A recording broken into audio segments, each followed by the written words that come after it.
لكل المشاهدين الكرام اول انتصار للمنتخب الوطني المغربي رفقه الناخب الوطني محمد وهبي. Alors première victoire avec cette équipe nationale. Coach, comment jugez-vous le rendement de vos joueurs et votre analyse du match en général? Alhamdulillah, on est content parce que c'est ce que j'ai dit depuis le début, on prépare la Coupe du Monde, on la prépare, mais on veut gagner le match en même temps, tout en pensant à préparer la Coupe du Monde. C'est pour ça qu'aujourd'hui on a fait beaucoup de changements.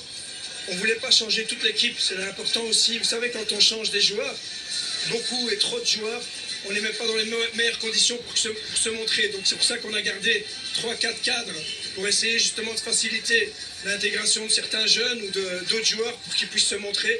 Donc c'était important de garder un équilibre tout en donnant l'opportunité à chacun. C'est ce que j'ai dit aux joueurs. Ce que j'avais envie, c'est qu'à la fin de ce stage, ils me rendent la vie encore plus difficile pour décider qui ira à la Coupe du Monde. C'était le seul objectif, en gagnant.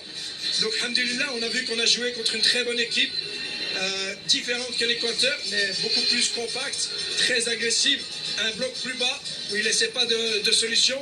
En première mi-temps, on a essayé. Il y a des petites choses qu'on a ensemble corrigées à la mi-temps. On a vu qu'en la deuxième mi-temps, c'était beaucoup mieux.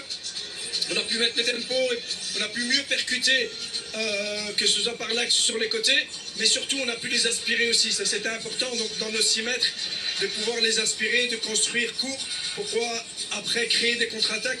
Et c'est ce qu'on a créé, parce que le premier but, c'est un super but. On a créé une belle contre-attaque, et donc alhamdulillah, on est très content.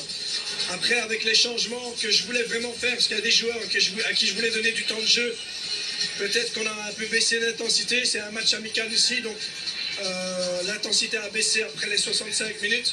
C'est dommage, c'est pas ce que j'aurais voulu, mais c'est comme ça. Et donc nous on retient le positif et on essaie de continuer à avancer, Inch'Allah. C'est quoi le message que vous avez transmis aux joueurs au vestiaire avant la deuxième mi-temps, parce qu'on a vu une autre équipe au début de deuxième mi-temps? Mais qu'il fallait être patient, mais qu'il y avait quelques petites choses à régler. Des choses dans les positionnements, certaines choses qu'on avait aussi travaillé avant pour créer un petit peu le chaos dans certaines zones et surtout créer de la vitesse. Il fallait de la vitesse. Dès qu'ils sortaient, il fallait qu'on mette de la vitesse, qu'on leur fait mal. Ils étaient un peu trop dans le confort, le Paraguay, parce qu'ils défendaient, mais on n'attaquait jamais à la profondeur, donc ils étaient à l'aise.